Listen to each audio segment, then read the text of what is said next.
Hello, everybody. Welcome to this webinar. It's being brought to you by IAP, the InterAcademy Partnership, and ISC, the International Science Council. So IAP is the global network of academies of science, medicine, and engineering with some 150 members around the globe. IAP and its member academies work together to provide independent expert advice on scientific, technological, and health issues. And our partners for this webinar, ISC, the International Science Council, it too has a global membership that brings together 250 international scientific unions and associations, national and regional scientific organizations, including academies and research councils, international federations and societies, and young academies and associations. ISC also works at the global level to catalyze and convene scientific expertise, advice, and influence on issues of major concern to both science and society. So my name is Peter McGrath. I'm the coordinator of IAP based in the Secretariat at Trieste in Italy. And I'd like to introduce now the moderator for today's session. It's Professor Stephanie Burton. She's a professor of biochemistry at the University of Pretoria in South Africa, where she's also affiliated with Future Africa. Her research focuses on sustainability and applied biochemistry, and she's committed to building research capacity and ethics and strategy. She has served as the University of Pretoria's Vice Principal for Research and Postgraduate Education from 2011 to 2020. She's currently a board member of IAP. She's President and Fellow of the Royal Society of South Africa, Vice President of the Academy of Science of South Africa, ASAF, and holds leadership roles with Future Earth and other universities in South Africa. During 2024, Professor Burton represented ASAF at the S20 Science Forum meetings hosted by Brazil, and she co-chaired the National Organizing Committee for the S20 Science Forum being hosted by South Africa in 2025 in association with the 2025 G20 Summit. So the S20 are the science academies representing the G20 countries. Professor Burton is also a member of the steering committee of the 2025 G20 initiative on the bioeconomy. So, Stephanie, over to you for your moderation. Thank you. Thank you very much, Peter, and good afternoon, everybody, or good morning, perhaps, for some of you, or good evening. You're very welcome to this webinar, which is titled Safeguarding Scientific Data in Times of Crisis. The background, which you will have possibly read on the webpage, is really about emergencies and the kind of crises which arise from time to time because of wars, natural hazards, and so on. And the topic that we're looking at is the way in which we can preserve and manage the integrity and availability and security of scientific data. There are a number of challenges, of course, around doing exactly that, and we are going to be focusing this afternoon on how we can manage and make our storage systems resilient. And this afternoon we have with us to speak on this topic speakers from different parts of the world and different areas of expertise. So I will introduce them one at a time, but very broadly we will be looking at where scientific data is stored, how we can protect the data and share with trusted partners, what kind of preventative measures we need to be putting in place and what are the best practices, and then some case studies from recent crises and the lessons that have been learned and the measures which can be put in place to help us with the post-crisis settings. So this is a very broad topic. It's one in which I think we all have an interest, but I for myself can say that I certainly don't have the kind of expertise that I would like to have and the knowledge. So I think we're going to find this a very fascinating discussion. We have, as I said, several experts. We have Burchak Basbach, we have Jana Sichikova, Serhii Nazarevets, Talia Arawi, and Larry Hughes. And I will introduce them one at a time and then hand over for them to do their presentations. They will each speak for 10 or so minutes, perhaps a few more. And at the end, we will have an opportunity to have questions and comments from the audience. So you can use the chat to put your questions or comments in, and we will try to keep up. We have a very large audience, so it will be something of a challenge to keep up with all of the questions and comments, but we will try to do that, and we will have a general discussion at the end. So let me start straight away with our expert speakers, and our first one is Burchak Basbach, who has many years of experience in disaster risk reduction and policy development and education around that. She is a professor of statistics and disaster science at the Middle East Technical University in Turkey, and previous to that, she has directed courses on disaster management. She has been the director of the Middle East Technical University Disaster Management Center. She's a board member of the International Science Council CODATA International Data Policy Committee and co-chair of the UNESCO CODATA Data Policy for Times of Crisis, among other things. She is going to speak to us about some of the data and the experiences and the learning from the 2023 earthquakes in Turkey, and also about the UNESCO CODATA policy. So Burchak, over to you. Thank you very much. Thank you for the kind introduction, and thank you for the, I'm very happy, delighted to be a panelist today with you. Let me introduce my screen, and if you can let me know you can see it. Can you see it, please? We can, yes, we can. Okay, thank you. Yes, as you kindly mentioned, I'm going to talk to you about, during my time slot, about the experience we had. So this is after in 2023, following the Kahramanmaraş, Turkey, Syria earthquakes, actually. And this is a geographical data, what I'm showing you, sharing an image. This is a visual data. So the orange color red area is where the earthquake happened. So that is the affected area. So we start, I'm a statistician by training, so it's all about data.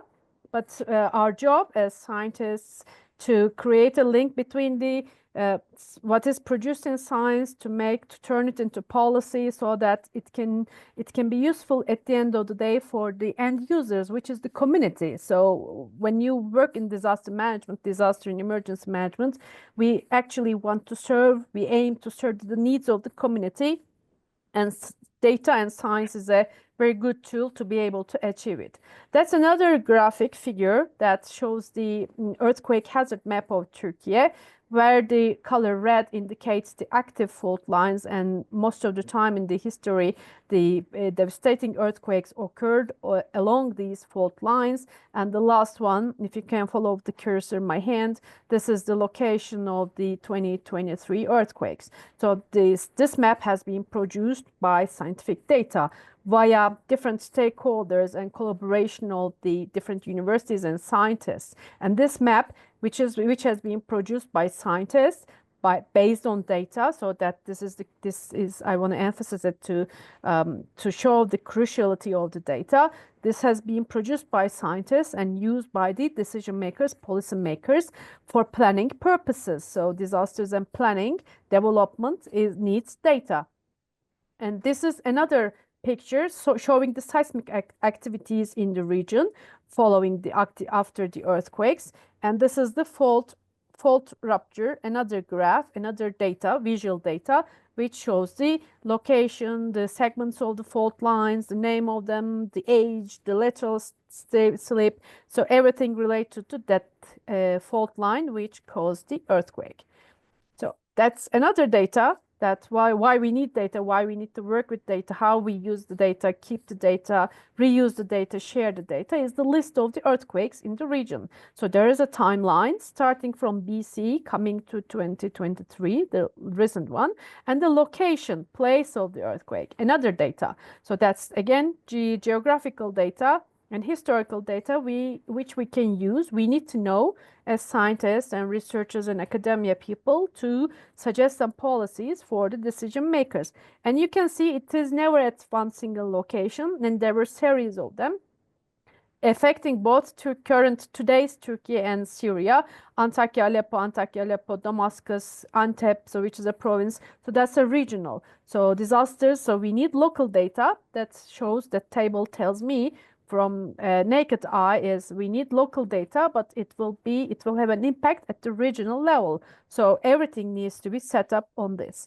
So coming to the 2023 February the 6th earthquakes, Kahramanmaraş earthquakes, or Turkey, Syria earthquakes, it was named as the centennial earthquake because the last time it happened in the same region was like 500 years ago in the historical data. And two earthquakes happened at the same time on the same day, and it directly hit 11 provinces, which was from the Turkey side. It was Hatay, Kahramanmaraş, and Adıyaman, which was worst hit. How I can tell you this worst hit sentence is because we know the number of the buildings which collapsed, which we know the number of the casualties, life losses in these cities, because scientists and policymakers and decision makers observe the number of the injuries, number of economic losses, number of facilities damaged. So everything comes from every sentence I use here comes from a background with data. It was a multi-hazard event and cascading event because the earthquake didn't happen as one go, just itself. It caused flood as a secondary event. There were floods in the region as a secondary impact because it devastated the social life where people were living in tents and temporary sheltering in the little cottages. They were in the prefab structures. Some of them, there were occasions, some of them were swept away with the impact of the flood. So precipitation rate was a required data. The location where the heavy rain would come is a required data. Fire followed the earthquake because it was winter time and people used heaters in the emergency temporary sheltering areas. And when the electric heater fell aside, some of them caused fire, ended in casualties. So we needed data for this, for planning purposes. Epidemics followed because of the asbestos, the rubble, the hygiene conditions, the sanitation of water. These are all sectors where data was crucially required, urgently needed, because during the time of the crisis, you need to know who, where, when, that type of different variables to be able to prevent epidemics coming in. And as I mentioned, multiple sectors were devastated.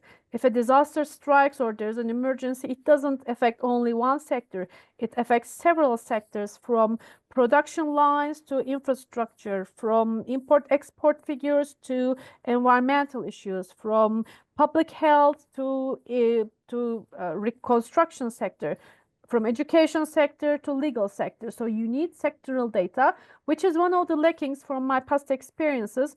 Sectoral data, having readily available and use sectoral data for development policies at the real time, having sectoral data, and afterwards in the recovery period using sectoral data is kind of there's a research gap, to be honest. So we came up with the idea of going from, I'm going to link the Turkish case to the UNESCO CODATA project that we're going to discuss in a while, because we need data as open as possible, but as close as needed in the field. We need the scientists and decision makers and the communities, NGOs, the stakeholders were aware that we needed accurate data trustable data, especially at the real time. And there was a lack of data, especially from the Syrian side. We have a lot of data now accumulating. Still, there is data flowing during the recovery phase, but there was a lack of data from the beginning onwards from the Syrian side because of the conflict and other other situations. So that requires a special touch, special area. How do we collect? How do we have data, collect data, and use data in conflict scenarios? That's another story that you should think of. I think all of us need to think of. Useful use of data, efficient use of data is another thing. You can have a lot of data, but which one to use correctly on what occasion is another question mark. Different data types, so real-time data, flowing or historical data, as I showed you, qualitative data or feelings, emotions, or quantitative data with discrete numbers, discrete data or continuous data. We have social, economic, environmental, physical data, please name it. So there are various types of data to be interested in. And data was stored at different locations. Still today is. Institutions such as AFAD, which is the Turkish Disaster and Emergency Management Authority, Kandilli Observatory Center, there's an Earthquake and Tsunami Observation Center at the Bosphorus University. NGOs have data, Relief International has their own data, Save the Children has their own data. So it is stored at different locations. So when people need it, it is hard to collect and get it from different locations as well. So there needs to be a unity, an equity of the data. Data has some reserves in the earthquake case. For example, the earthquake insurance data, Turkish Catastrophe Insurance Pool, it's named, is kept with a backup system. So it's always safe to have a backup system. This is the earthquake insurance. Now that technology developed, there's clouding, but there is some data. There is the main earthquake insurance claims data hub is in Istanbul, but because of the earthquake hazard risk in Istanbul, every data has a secondary backup in Ankara, which is earthquake safe. I'm talking about the earthquake geohazard here. So science doesn't stop during the crisis time, it goes on. Data doesn't stop during the crisis time, it goes on. Data policies are very crucial, so we need some resources to understand and digest and operate and activate what we're gonna use, what we're gonna do when it happens. So we need data, we need policies, bringing them together. It's the data policy, so we need data policies, which is a must. With this idea, my colleagues, they should be among the participants now. The CODATA, which is a committee on data linked with the International Science Council, a separate institution though.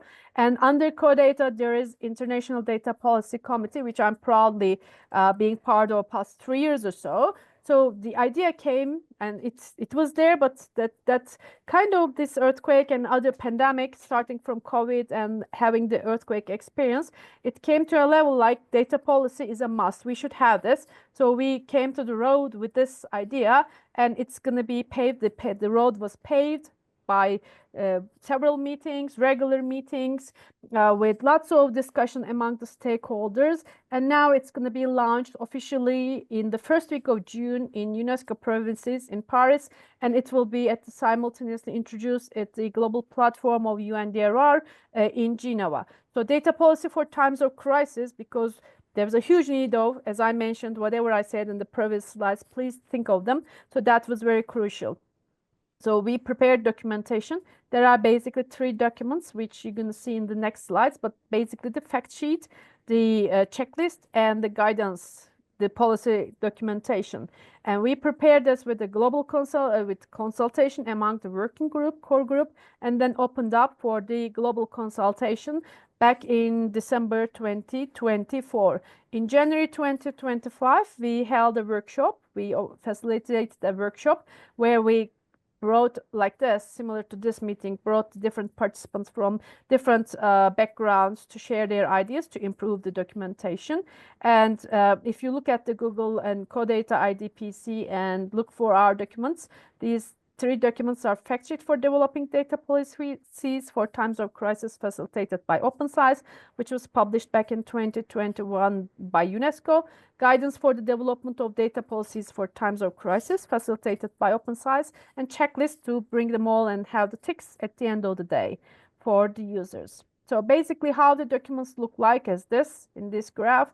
So we are this table, I like this table. Our team likes this table a lot. Data needs, data ownership, real-time data sharing, accuracy, availability, security, privacy, ethics, interoperability, and innovation, and more, public communication, transparency. This is all we are very keen on, and we really want to bring the ideal data policies during the times of crisis, facilitated by Open Science, to every institution who are working with disaster and emergency situations. So that is the guidance documentation, a snapshot from the guidance documentation. So again, the challenges and the policy requirements and the role of data policy has been summarized in this lovely table. And the last one is the checklist, where we suggest is bring the two documents together at the end of the day. So this is a picture to show the SDG 17, enhancing international cooperation among the stakeholders globally, which I really like. It is sourced from The Guardian. And here are my contact emails if you have any further queries. Thank you so much. Thank you for a very intensive survey of all of that data and such an unusual crisis. So thank you very much indeed, Berchak. We're going to move on. We'll have all of the talks first and the discussion and questions later. But of course, if anybody does have questions or comments, please do keep them for the end, and we will ask all of our speakers to answer as they are asked. Let us move on now then to the next presentation, which is actually going to be given jointly by Jana Sichikova and Serhiy Nazarevets. So Jana is a professor and vice rector for research at Berdyansk State Pedagogical University in the Ukraine.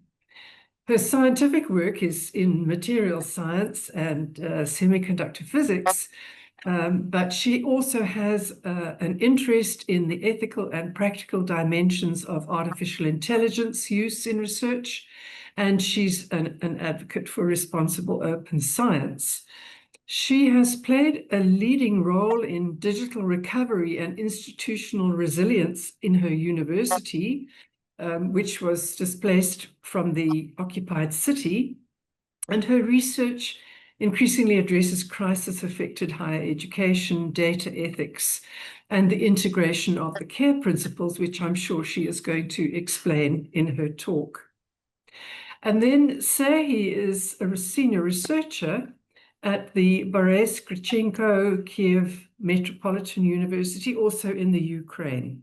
His work lies at the intersection of scholarly communication and bibliometrics and research ethics.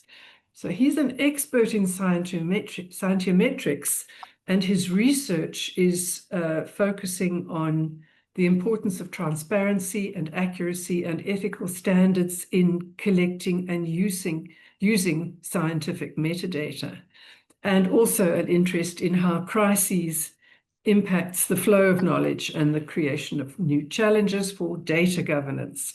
So we are going to hear now some real-world experiences of how institutional data has been affected by a crisis, a disaster, or a crisis in Ukraine, and how there are principles which can assist us with managing recovery and protection of data. So, Jana and Serhiy, your turn. Thank you.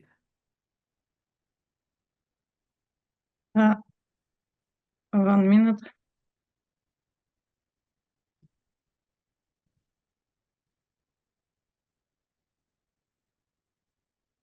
Thank you very much for this opportunity. And today, together with my colleague, Dr. Serhiy Nazarevets, I would like to share our perspective on what it means to safeguard scientific data in a time of war.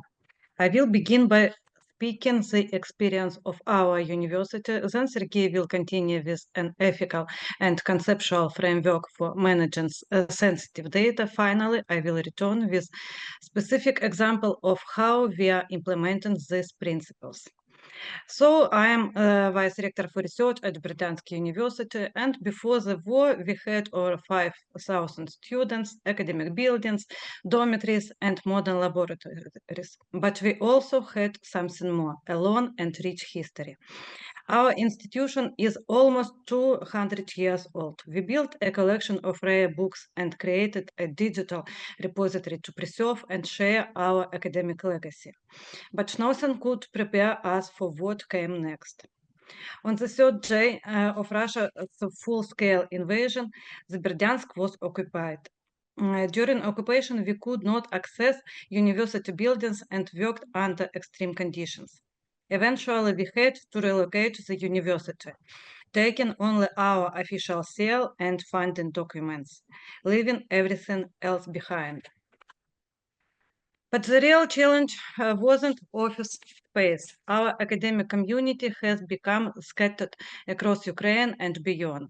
Some remain under occupation. We knew we couldn't bring anyone back to a single campus. So we adopted a university without walls model. Most teaching and governance happens online, with in-person activities held locally as needed. This gave us flexibility, resilience, and most importantly, continuity. Once we had relocated, the real work of recovery began, and we had to rebuild almost everything from scratch. With crucial support from the IT companies, we were able to deploy a cloud-based version of our university website. We also successfully restored the library's website and deployed Moodle as our virtual learning platform. The recovery of our academic journals was more complex. Our printing house and technical editorial staff remained in the occupied city, so we made a strategic decision: transfer the journals to a new publisher who launched updated website and ensured that all accessible archives were preserved. But the greatest blow was the loss of our institutional repository. We had no backup, so we had to start from zero. Thanks to a coordinated effort, we rebuilt the repository using the DSpace platform, now fully compliant with FAIR principles. We also developed metadata standards, retrained staff, and improved indexing protocol. We connect with global open science networks and launched as a Zenoda community, where we now regularly deposit data sets, policy documents, and analytical reports. For us, open science is not just a strategy, it's a way to survive and stay connected to the world. And while rebuilding our infrastructure, we also began documenting our experience as researchers. We studied how the war affected universities, displaced communities, and academic continuity. That work brought us face to face with a new challenge: the sensitivity of data.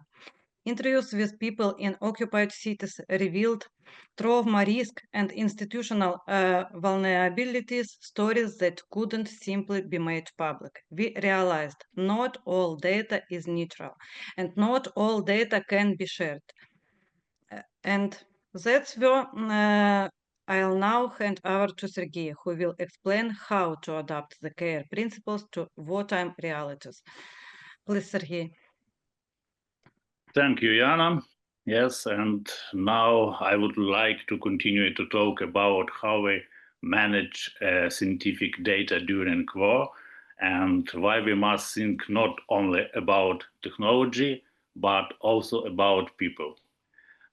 You may know FAIR principles, yes? They help us make data findable, accessible, interoperable, and reusable. And really, these are important goals and helps really, and FAIR helps machines work better with data. It improves search, sharing, and storage. But in wartime, this is not enough. Data is not neutral. A data set can include personal name, IP address, location, affiliation, and more and more. And this can become dangerous. For example, in occupied city, even having your name linked to certain views expressed in scientific papers can put you at risk. So FAIR helps organize data, but it doesn't protect people. This is why we looked for another approach. And next slide, please. We found it in the CARE principles. CARE means collective benefit, authority to control, responsibility, and ethics. CARE was first created for indigenous data governance, but it also useful in war and humanitarian crisis.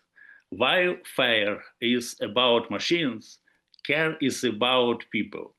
FAIR tells us how to share data, but CARE helps us decide whether we should and in what way. Let me give one example. In some cases, researchers who remain in occupied areas continue their academic work remotely. To protect them, institutions may choose not to display their names online. And of course, this is not about hiding information, it is about safety and responsibility. So CARE helps us ask the right questions. Who benefits from this data? Who can access it? Can it cause harm? And together, CARE and FAIR give us a more complete and responsible way to manage scientific data. In war, data can be used to hurt people. Digital traces like login activity, Zoom links, IP, pictures, publication records, or metadata can look innocent, but they can be used during so-called filtration procedures to check political loyalty or personal beliefs. And unfortunately, we know some stories of researchers who were detained because of such traces. Humanitarian data is also at risk. Aid recipients, volunteers, family of soldiers, if their information is not protected, it can be misused by enemies, by hostile forces. In modern war, data is not just information, it is power, and sometimes, yes, it is a threat. That is why ethical thinking is not optional, it is essential. So we believe that CARE should be part of how all institutions and funders think about data, not only in Ukraine, but everywhere where people are at risk. And we call the universities, ministries, funders, and different international organizations, please, to include CARE in open science and data sharing strategies. Open data is good, yeah, but only when it is also safe. Scientific progress is important, but it must not come at the cost of human dignity or security. In this time of many global crises, we need science that serves people, not just science and data for machines, but data that respects life. Thank you, and I now hand over to my colleagues. Dr. Jana, please. Yes, thank you. And for example, at our university, we had to make ethical decision in real time. We chose to protect our staff and students by hiding their identities online. No public profiles, no open schedules. This wasn't censorship, it was safety. An ethics committee reviews our research projects, and interviews with vulnerable individuals are conducted under strict confidentiality protocols. And finally, we strive to ensure that the data we collect, whether through surveys, citizen engagement, or interviews, is not just stored, but used to benefit to communities it represents. Care is not an appendix. It is now built into our open science strategy. We no longer talk about data openness without talking about risk. We no longer invade sharing with responsibility. At our university, we believe that true openness begins with care. We hope this model can inspire others to do the same, not just in Ukraine, but anywhere. We call on the global research community to stop treating ethical data governance as optional. If data harms those it's meant to represent, then the system has failed. Embedding care isn't just good practice, it's the only responsible way forward. And thank you for your attention.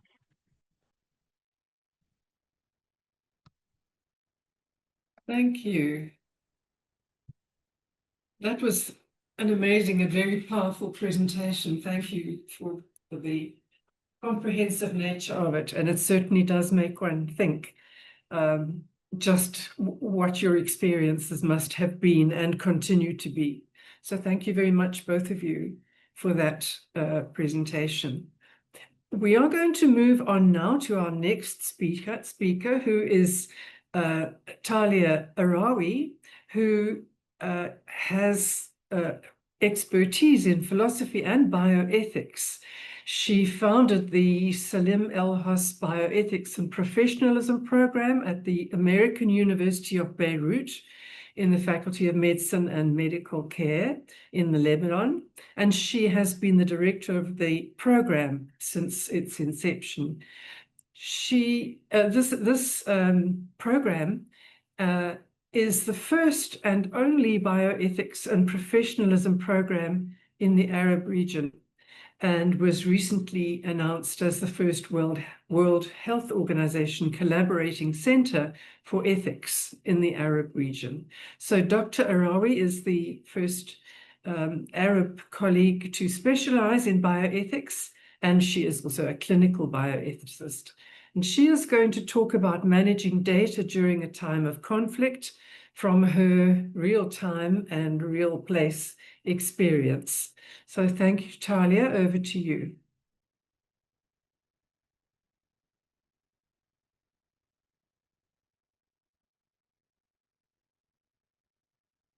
Thank you very much, Stephanie, for your kind introduction. Can you see my slides? Yes, we can. Okay, so let me bring this so I can see them. Okay, so thank you again for the presentation.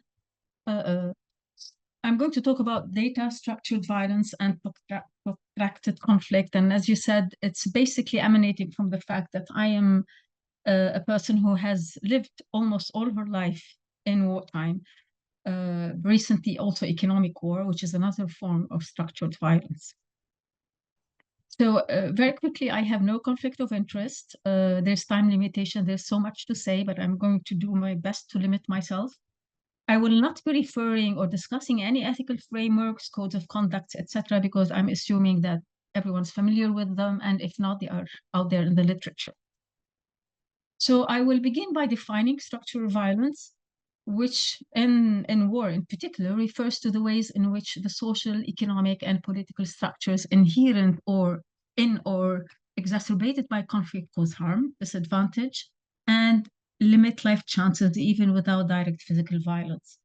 So to give an example, the destruction of hospitals during war leads to preventable death due to lack of healthcare, even without actually targeting individuals. Long time ago, gold was the most important commodity. Eventually, things changed and it became oil, but now we know that data is perhaps the most important commodity in our lives. But we also know that with data, there are good things and bad things, and it is as if we are actually opening Pandora's box. We are so excited to learn and get more, but we don't know the bad consequences that might ensue. So another thing is that structured violence and wartime data practices also involves how the system of data collection, organization, and use of such data actually plays a very important role in perpetuating harm and inequalities, be it through direct physical violence or without. This is one of the images of war in the region. I think this one is Gaza, if I'm not mistaken. And it is also, what I'm trying to say is that it's also about systematically suppressing crucial knowledge. And when you suppress crucial knowledge, and I'm going to come to that in a while, we exacerbate existing structural vulnerabilities by hindering access to resources, to justice, and to the ability to actually rebuild equitably. And I refer to this by the term, with the term epistemicide. So we are in a way killing, if you want, doing a genocide to knowledge. Such examples include destroying libraries. This is a public library in Palestine. Okay, it has been destroyed. We have another example, the National Library in Sarajevo in '93 was also destroyed during war. Another one is the Library of Mosul in Iraq that was destroyed during the war. In Ukraine, this is a snapshot, there was a destruction of about 100 libraries. Sudan, their book library destroyed in fire during civil war, the Library of Alexandria, and if you go back in time, we have also, of course, the burning of the Leuven Library. But if we go back in time, we have the burning of the most famous library during the Ashurian times, which is the Library of Ashurbanipal.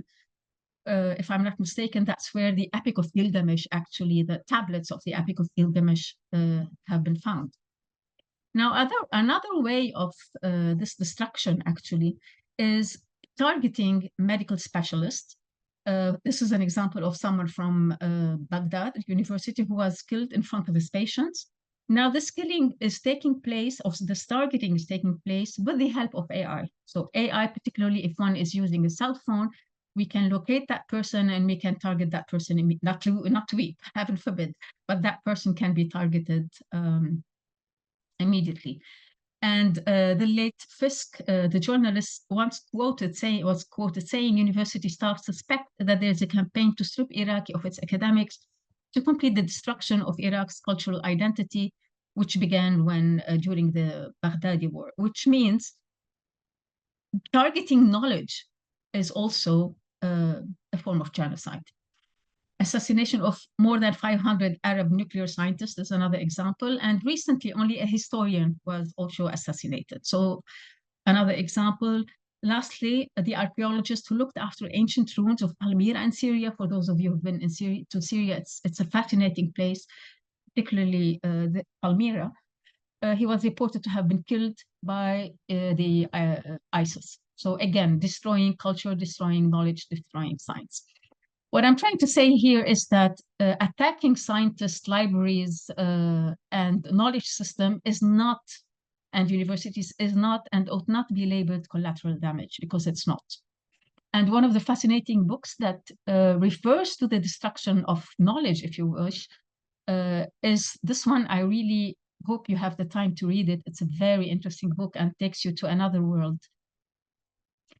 So this is the silencing of knowledge, but there's also another form, and that form is basically interrupting access to anything that has to do with data connection and the internet. This happened in Myanmar. It also happened in Palestine and other places. This means actually physical destruction. And by that, I mean the loss of resources for knowledge creation, which eventually directly silences potential knowledge production. Another example would be data loss and manipulation. To explain this a little, I would say it is undermining reliable understanding, in the sense that this will eventually distort or erase the truth, whatever you want to look at the truth. However, the third point here is, I would say, accessibility barriers, which is preventing knowledge from being shared or used. It's marginalizing local expertise and data. So we hear one voice, usually the voice of the powerful, at the expense of the voice of the powerless. And finally, and we see this a lot, the misuse of data, using knowledge against this particular marginalized group, if you wish, thus weaponizing information to further disempowerment. Now, these threats can lead to structural violence, again, preventing the generation, validation, access to, or ethical use of knowledge relevant to those affected by conflict.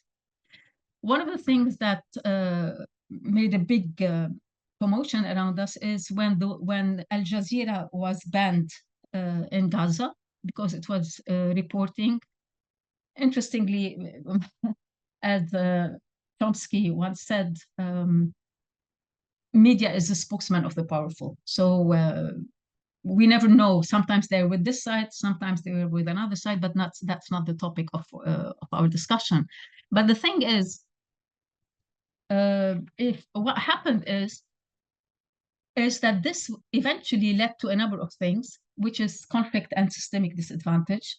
In other words, the destruction of media infrastructure limits the ability of local journalists to document and share the experience of marginalized communities, thus amplifying their systematic disadvantage. We also have the ethics of information and structured harm, collecting data on the displaced without robust privacy safeguards, which could expose vulnerable population to further risks, thus worsening existing structural violence, and also the social responsibility of data and technology. So if AI-powered targeting systems disproportionately affect densely populated or impoverished neighborhoods, technology becomes a tool of structured violence. Now, yeah, I cannot see the slide. Okay, why does scientific data actually matters? And I think we all want to answer that question. First of all, documenting atrocities, giving voice to victims, and this is forensic data, and preventing the silencing of their experiences. We have environmental monitoring, which understands the impact on their world, satellite imagery, recognizing the environmental realities, and disease tracking, protecting their health, epidemiological data, thus valuing their well-being and health knowledge. Lastly, among many more less important perhaps things, or less redundant, is the reconstruction, i.e. rebuilding their future with informed knowledge. And this is what we call geospatial data, which is quite complicated. To give a concrete example from Gaza, I would say that geospatial data, including satellite imagery, drone surveys, and on-the-ground mapping, can be used to assess the extent of damage to buildings and infrastructure. And this data can then inform reconstruction efforts, helping to prioritize areas most affected areas and plan of rebuilding. And it can also be used to their disadvantage. Now, this is a satellite image from Ukraine, and it shows you a certain university, if I'm not mistaken. My colleague from Ukraine can correct me. And this is another satellite image that shows the same, it's a hospital, the same hospital a few days later, totally destroyed. Okay, so this is what data gives us. But the thing is that some Ukrainian citizens have recently sent out a request to OpenStreetMap contributors in Ukraine to stop updating these maps. They are concerned about Russian forces using the maps for planning and conducting operations, as well as potentially manipulating the maps. So AI in and by itself, AI collected data in and by itself is not bad. It depends on how you use it, of course, and why you use it, and several other issues. Now, between parentheses, I cannot talk about structural violence without mentioning that imposed famine is a form of structured violence. And you may say this is not related to data. Actually, it is, but for some reason, okay. It is related. So if you look at this satellite image, this shows you agricultural land and vegetation, greenhouses, how they were before, okay, and how they were later destroyed, as you can see. And this is another satellite image that shows you vegetation degradation and the possible destruction of greenhouses that was in Rafah. So this is famine that is shown to us via satellite data, but that can also be propagated by this data itself. Now, one question that comes to mind is, does artificial intelligence hold the key to ending hunger? Yes, it can use to address hunger by optimizing humanitarian aid, but it can also do the opposite. In other words, there are challenges to data privacy, bias, need for human oversight, etc. Now, I wanted to talk about cloud storage, but I'm so relieved and happy that my colleague, Professor Larry, will talk about this. So I will go over it with only the main issues that I wanted to address. Cloud storage, that it offers opportunities and risks to in war settings, the exposure of sensitive information, facilitating surveillance, targeting of infrastructure, uneven data collection, biased resource allocation, discriminatory targeting. All these things are part of cloud computing, and selective use of historical data, etc.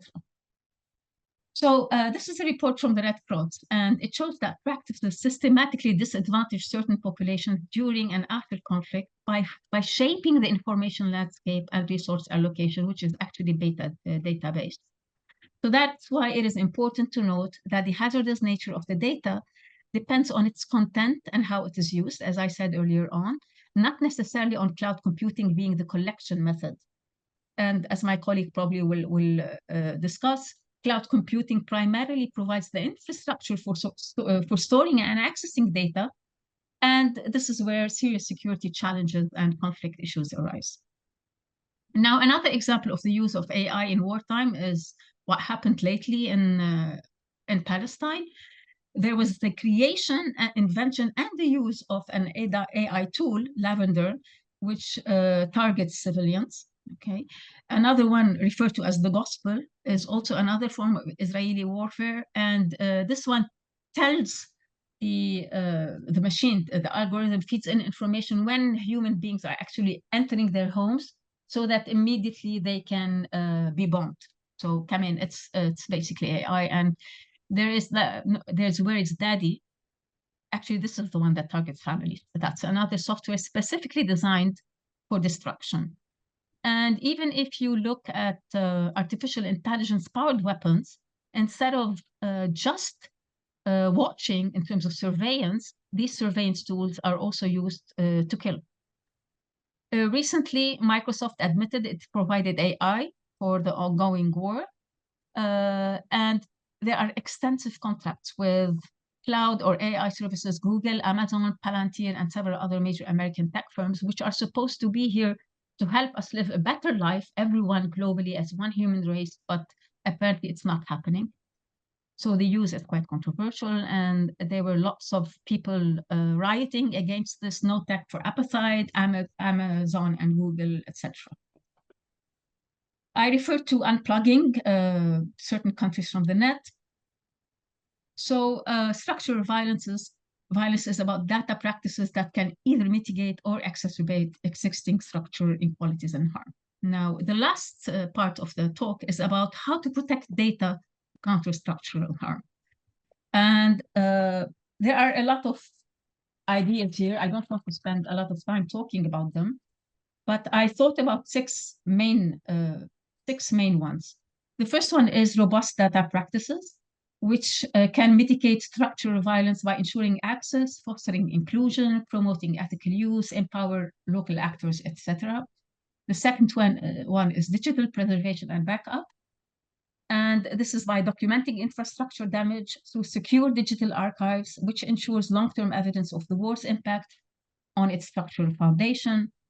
Thirdly, we have international collaboration, partnership that directly involve local data analysts and community representatives, and that's very important, in assessing needs, ensures aid distribution are equitable and the way they ought to be.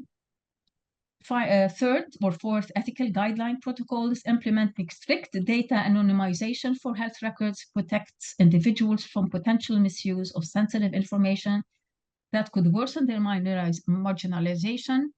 Capacity building and training, it's clear, I don't need to go there. Advocacy and policy change, calling for policies, as my friend in Ukraine just did, that prevent the use of civilian data collected by drones for military targeting or other. And I thank them for introducing CARE. This is something that I'm going to read about and learn from. So by preserving data, we are actively working against the erasure of harm, enabling more just resource allocation, and empowering effective communities to advocate for their rights and recovery from structured violence. The question is whether this is really doable, nature being what it is. So at the end, I would like to, practically at the end, to quote this from a book called Zed. Again, I invite you to read it. The quote says, "The life chain knew you. It knew your propensities, your likelihood of success, your social capital. It allocated resources accordingly." Zed is a powerful novel. So I'm going to ask you to imagine an AI-driven aid distribution system that uses pre-existing data about your own land.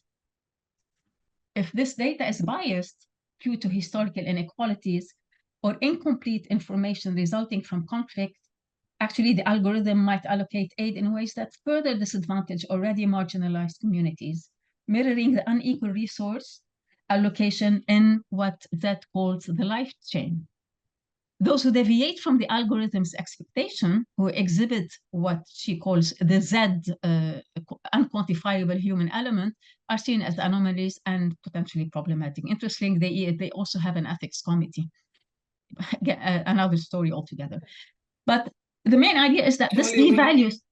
Yeah, I have less than 1 minute. Yeah, I'm closing. That's it. This devalues their individuality. Finally, from what you read, I can refer to Achille Mbembe and his necropolitics, how AI can be used to make some people live and some people die, and how some people are dispensable according to Agamben's Homo sacer.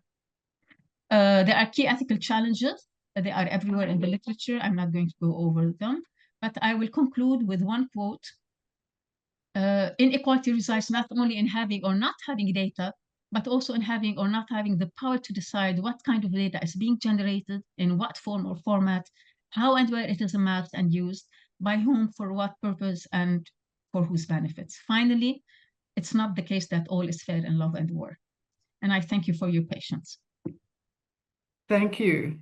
Thank you, Toya, for a very powerful presentation, and one which I'm sure has given many people a great deal to think about. So, colleagues, we have one more talk, which will have a somewhat different approach, I think. Larry Hughes is the Vice President of Research and Development at the Cloud Security Alliance. He has many years of experience in the security industry, and has advanced security certifications. He's served as a senior principal engineer at Seagate Lie Cloud. He's been a director at Equinix and head of information security at Amazon. And he is going to give us some insights on securing data and ensuring the availability of data in terms of data in times of crisis, cloud storage and so on, and innovations and ways in which we can safeguard the data and treat it appropriately. So let me hand over, Larry. Thank you very much. Looking forward to your talk. Thank you very much, Sheila, and thank you to everyone for your time and attention today. I've paused my camera just to conserve network bandwidth, so you'll pay attention to my to my presentation as opposed to me. So I'd like to begin with a story. At the turn of the century, there were two eccentric friends who pursued an unprecedented vision to index all of the important information in the world and to store it in a place where it could be meticulously cataloged. And the idea here, their intention was that scholars around the world could send natural language queries about scientific information to the repository and then receive comprehensive answers. No, these friends were not Larry Page and Sergey Brin, the founders of Google, and it was not the turn of the century. They were Paul Otlet and Henry Lafontaine, who were two genius Belgian attorneys that started out in the year 1895, so 130 years ago, with a vision to revolutionize the management of scientific data.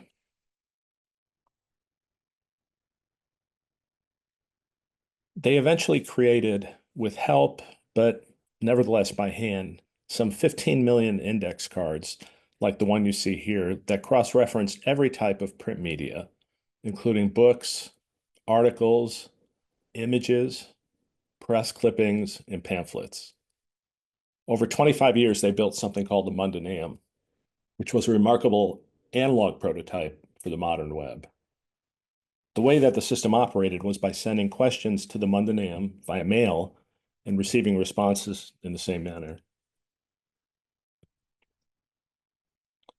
All was happy and remarkable at the Mundanam until the invasion of Belgium in 1940. There, the occupying forces destroyed some 6 million index cards of the 15, so more than 1/3 of the entire knowledge base. Government funding obviously dries up during time of war for issues like this. Paul Otlet even sent telegrams to the US President Franklin D. Roosevelt seeking help, but he received no response. The Mundanam ultimately waned with the death of Otlet in 1944, but in modern data management terms, its downfall could be attributed to three things: no backup, no redundancy, and no disaster recovery. The scientific impact of the loss of the Mundanam is really hard to know, but luckily Otlet's Universal Decimal Classification System, or the UDC, which I'm sure that most of you are familiar with, luckily it survived.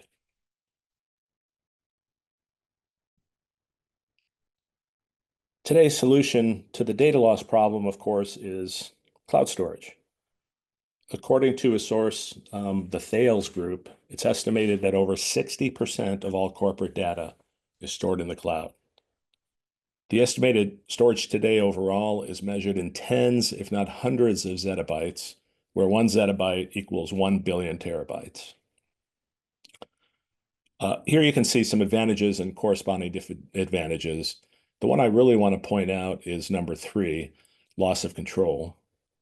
With cloud storage, it's the infrastructure providers that you're entrusting 100% of the time to do 100% of the right things in 100% of circumstances.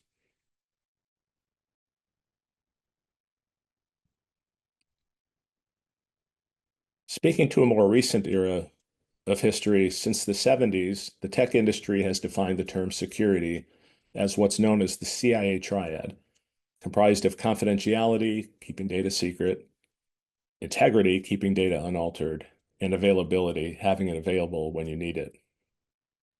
So since the Mundanam had an availability problem, we could also say that it had a security problem.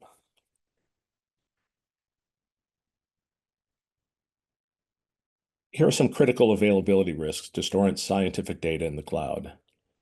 First of all, we might experience the complete loss of hosting infrastructure. Secondly, data could be confiscated by authorities or malicious actors. Thirdly, geographic vulnerabilities are posed by regional disasters. Fourthly, mass data can accidentally be deleted. Next, political restrictions can, and as we do see in some countries today, including my own, can prevent data access. Number 6, scientific knowledge can become a low priority. And lastly, access to data can become permanently lost due to lost decryption keys.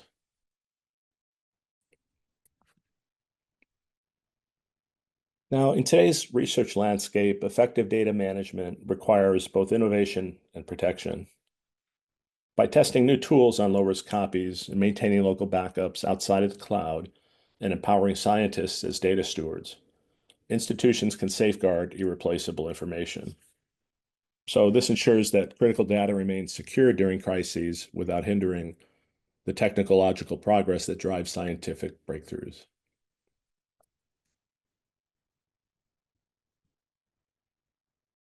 So there are 2 recent close calls that I'd like to point out. At the end of 2023, the British Library got hit by attackers who locked them out of their own systems and demanded money.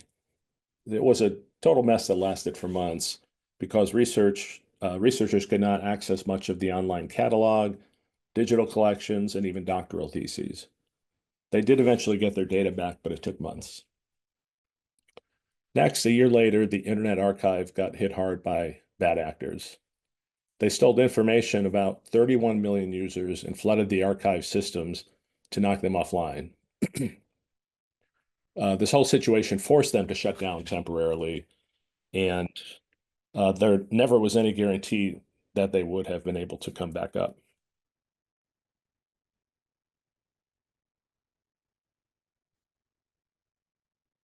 So no security presentation nowadays can avoid mentioning AI. There are scores of advantages and disadvantages. Here are just three of using what are called autonomous AI agents in the cloud. The first advantage is autonomous backup management, where AI agents can create redundant backups across multiple regions without human intervention. On the flip side, misconfigured agents may overwrite or delete data while unattended. Another advantage is rapid recovery after disruption, where agents quickly restore access to research systems from clean snapshots. On the other hand, irreversible mistakes can be made at scale in the cloud, where an agent could simultaneously wipe out or corrupt massive data sets across distributed environments, including across CSPs. And still another advantage is lifecycle and archival automation, where AI agents can detect unused but important data and flag it for preservation or auto archive. There, its disadvantage is that cold data, what we call cold data, can be lost. Agents might incorrectly classify rarely accessed data as expendable and delete it.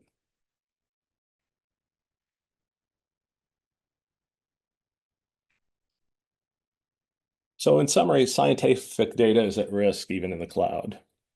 Storage systems can drastically fail during crises. Historical precedents, like the destruction of the Mundanam, can demonstrate that even state-of-the-art knowledge systems remain vulnerable without deliberate preservation strategies. While AI and cloud technologies offer previously unimaginable capabilities and efficiencies, it's important to recognize that they also introduce and even amplify risk.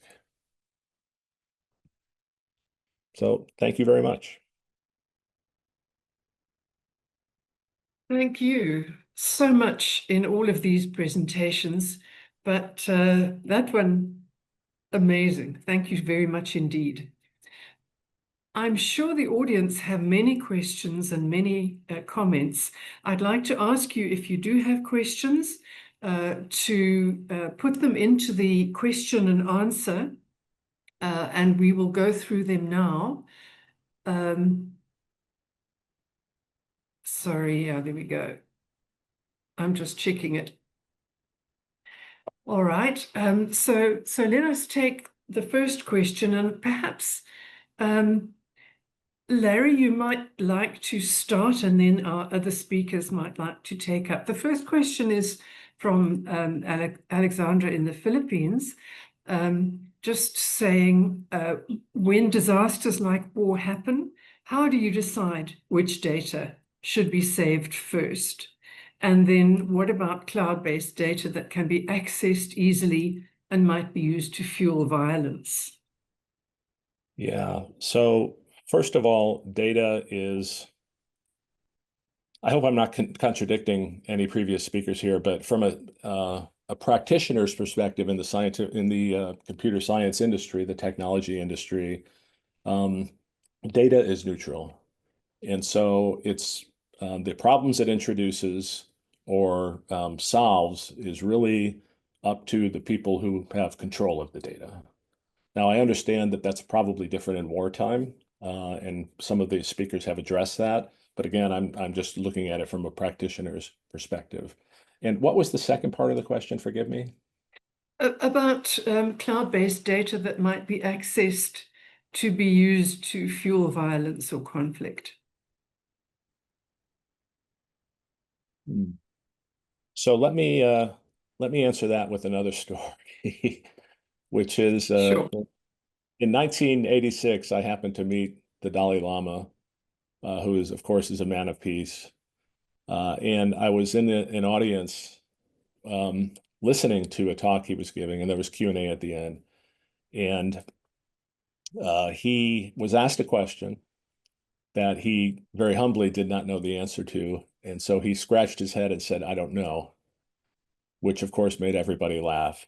So don't laugh at me, but I don't know. I'd have to think about that one offline. And no, I'm Would not any as of the others? No, no, not at all, not at all. Any of the others like to make a comment about that question?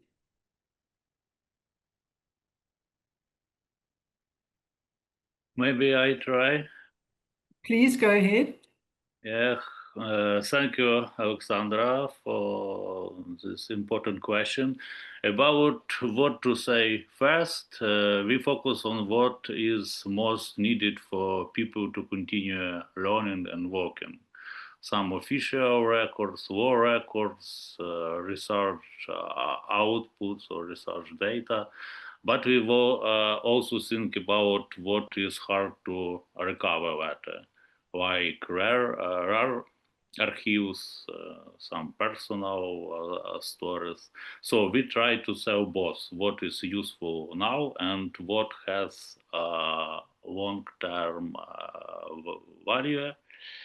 And about cloud storage, yes, it helps us stay connect, but we never upload sensitive data without review.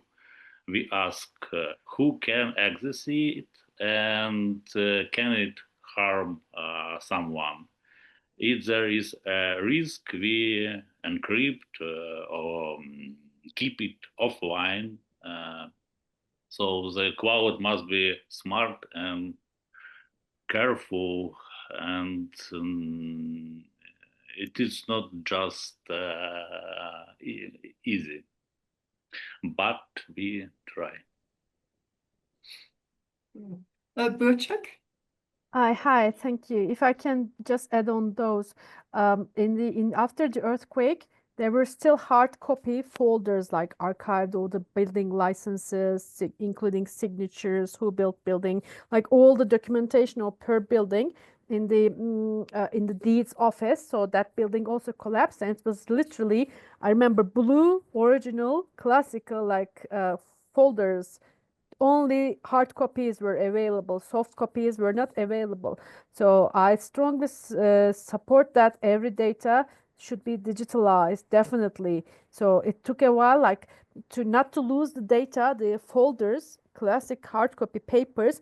The lawyers association, the solicitors waited in front of the rubble for days to keep the data for it not to be stolen, because there are lots of legal cases when a building collapses. So these hard copy data folders were guarded by the solicitors, team of lawyers and solicitors. So everything needs to be digitalized in nowadays technology. And another occasion, in the Statistical Institute, a few years back, when the flash flood come to the downtown, and because they kept like hard copy folders at the basement in the archive, it was flooded and they lost half of the documentation. So I'm in favor of definitely supporter of the digitalized data. Thank you. Thank you. Talia, you wanted to comment? Yes, very quickly though. Which data to save first? I think that question depends on a number of things, including the situation and most importantly, the priorities. So I would say at some point, the location data of civilians in imminent danger is important. Information about critical infrastructure at risk, hospital shelters, because this have effects on others. Communication data that can facilitate rescue efforts on warning. And as my colleague Buchak said, yes, every data needs to be digitalized, but it's a double-edged sword, as we all know. So I personally like paper. Thank you. Larry, you weren't going to comment? Yes, I'd like to just circle back to something Burchak said a minute ago, which is many years ago, I used to work in the nuclear power industry here in the United States. And one of the things I was a software developer, and I wrote software for systems that monitored radiation levels, such as spent fuel rods. And one of the things that the US government, who was funding this particular project that I'm talking about, required was 3 printouts of all of the source code. Now, the source code was quite complex. It was this deep when you printed it out. They wanted 3 copies of it, and they stored all 3 copies of it in different locations around the country. So I happen to agree with you that we should never underestimate the value of paper. Yeah. Okay, there's a question in the Q&A. If we store all data on the cloud by trusted CSP service provider, then do you think our data is safe during crisis? And is there need for local management? So shall I take that one? Anybody? Yeah, Oh, please do. please. No. I'm trying not to hog the floor. I'm sorry. No, it's fine. You go ahead. Okay. All right. Thank you. What I would say is this is an area where you want to practice what's called bring your own key, BYOK. And if you do this properly, the CSP, well, so first of all your data is encrypted. That's stored in the cloud. And if you do BYOK properly, then nobody, including the CSP, is able to decrypt that information without having the key. Now, as I mentioned very briefly in one of my slides, the disadvantage of doing that is if you lose the decryption key, then the data is gone. It's irreplaceable. But BYOK can be a very effective strategy. Yeah, thank you. There's one more question we'll go to now, and then I was going to just ask one more. But this next one is, if not all AI agents are friendly or safe, can you suggest or give us some sort of guide on how to identify the more reliable or friendly AI tech that we can use for data safety? I suspect that that's an enormous question, and perhaps one where our speakers might want to think about it and perhaps even put answers type the answers in. But is there some guideline for how to identify reliable AI tech? Anybody? Well, I have an opinion as always. Yeah, go ahead, Larry. You're the technical expert here. I'm so sorry if I'm hogging the floor. So the answer is very easy. It's that we don't know. What we're doing now with AI today will be almost outdated in a year. In a year, we're going to see the number of AI agents, my prediction, the prediction of some others.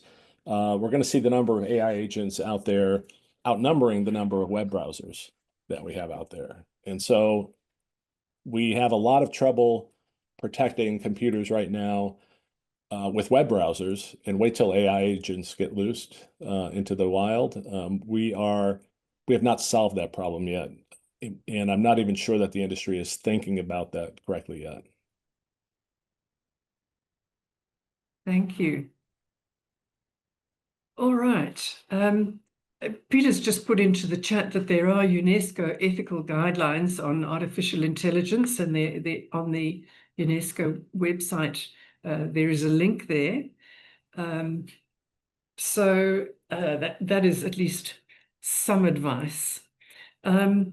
We only have a few minutes left, so Talia, I'll take your comment now, and then I think we need to move on. Talia? Yes, thank you, Stephanie. I wanted to share that I had attended the global conference on the AI Act, the EU AI Act, and it was a fascinating conference. But one thing that did strike me as bizarre, and I shared this with them, is the fact that there is no mention whatsoever of the use of AI in conflict. So that's food for thought for all of us as well. Thank you. Thank you. And I see a comment which I was similar to what I was going to actually comment, and that is in the questions, a comment that it will be useful if there are global specialist companies who deal with data from all countries. I was also going to make the comment that I thought that perhaps global shared efforts around protecting data would be useful if it was possible for that to happen, to have a kind of, I was going to say universal, but that's not really the right word, but global approaches to protecting data, and perhaps that would be useful. We have only a few minutes left, and I'm going to give the floor now to Vivi Stavro, who is one of the senior science officers at the International Science Council, for her to have a few words about the ISC policies. So Vivi, over to you.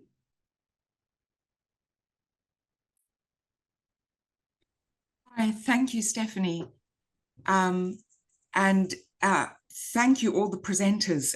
I mean, it was excellent, really. I just want to, I've put on the chat the details of the launch of the Open Science Toolkit resources for data policies in times of crisis, which gives the three main sort of documents: the fact sheet, the guidance for the development of the policy, as well as a checklist.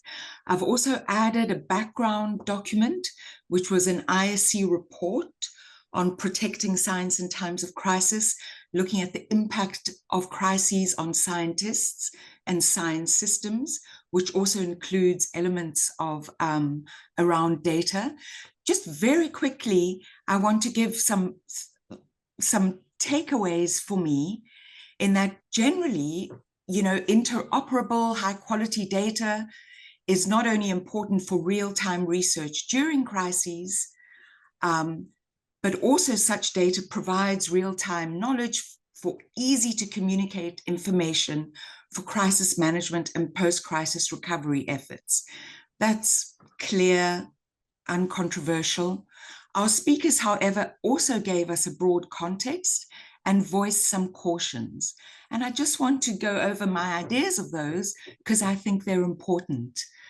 Talia shows that what data to gather and how, what data to share with whom, and how are not neutral choices, but strategic ones that reflect competing interests and not only to do with the topic of the research being done.